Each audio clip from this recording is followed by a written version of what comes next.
Ladies and gentlemen, the American Jury and Bulldog Nation, welcome to the Eric Deters Show. We got a little technical difficulties that we're working around until we get the new board in, which is supposed to come January 30th. All right, Trump. He is trying to de-escalate things in Minnesota. Takes two to tango. Bottom line is, I think it's all a mistake. I think it is a mistake for Trump to back down at all, despite what the mainstream media is saying. It doesn't matter. Because of this reason, we all know that Alex Pretty died because of his own actions.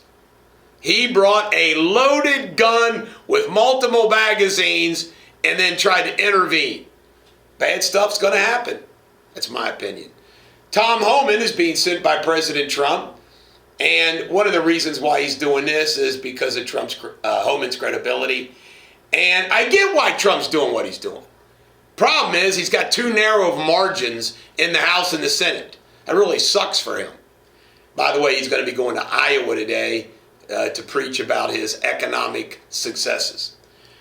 Kash Patel is investigating the terrorist signal chats that are the backbone of the organization of what's going on in Minneapolis. Good for Kash Patel.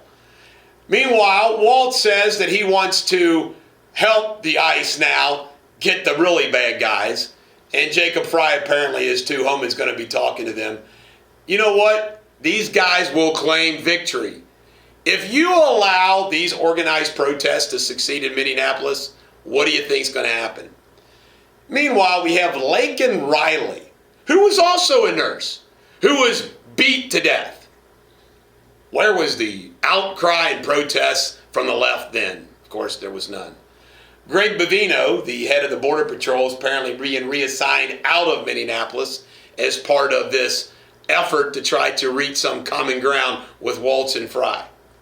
Rand Paul and company, I loathe them so much because these are the type of guys that Trump has to deal with. And when they go, like Thomas Massie goes, then you got problems. You know, because your own party abandoned you because they're idiots. Meanwhile, Democratic governor of Maine, Mills, says she wants ICE out of her state too. A bunch of whack jobs. Tim Walz brought in the National Guard. You know why? To help the protesters. He had National Guard passing out coffee to the protesters. Meanwhile, he had a flashbang protester. She's trying to throw a flashbang back at the ICE agents. Blew off her finger. Of course, the left's upset about that. I mean, this is insane. And you know what most of these protesters are? Crazy left whack job white women. It's hysterical to watch. You don't see a bunch of blacks out there. Isn't that interesting? Where do all these protesters come from? They're not organic. Meanwhile, you had Obama deporting 3 million folks. Nobody said a word. A Chicago teacher posted something in support of ICE agents. She's been suspended. That's insane. Meanwhile, Trump actually got a court victory in Minnesota. Says he doesn't have to follow the Minnesota laws relative to what ICE is doing. Then we have the shutdown, which is what Trump's really got to worry about because he doesn't need another government shutdown. Thune is moving forward with his budget package and playing dare with the Democrats. Meanwhile, Trump went on a truth tirade about Thomas Massie, which I just love. I love when Trump goes after Thomas Massie. Thomas Massie is the worst congressman in the country. A complete do-nothing dud, which we need to get rid of.